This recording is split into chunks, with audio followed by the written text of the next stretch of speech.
Berada di pelukanmu mengajarkanku, apa artinya kenyamanan dan kesempurnaan. Ucap Tarisa janda asal Bengkulu. Assalamualaikum warahmatullahi wabarakatuh. Untuk video kali ini ada seorang janda yang menghubungi kami untuk dicarikan pasangan hidup. Apa kabar para pecinta janda dimanapun Anda berada? Apakah masih semangat dalam mencari pendamping hidup? Pada video kali ini kami akan membagikan video profil janda yang sedang mencari jodoh. Namun sebelum melanjutkan video ini, alangkah baiknya untuk selalu mendukung channel ini dengan cara menekan tombol like dan menekan tombol subscribe.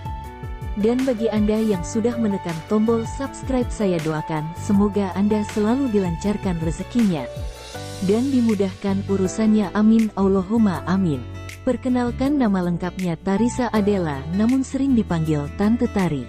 Beliau ini merupakan seorang janda yang belum memiliki anak dan domisili Bengkulu. Profesi keseharian adalah karyawan. Untuk kriteria suami yang diidamkan oleh beliau, tidak muluk-muluk, yang penting setia dan penyayang. Apakah kalian yang melihat video ini tertarik untuk menjadikan Tante Tari sebagai istri? Jika iya, bisa langsung tulis di kolom komentar dengan kata-kata yang sopan. Semoga beliau bisa langsung menghubungi kalian secara langsung. Itu tadi sedikit profil tentang janda kaya dan mempesona tadi. Semoga video ini bermanfaat buat kita semua. Sekian info dari kami. Wassalamualaikum warahmatullahi wabarakatuh.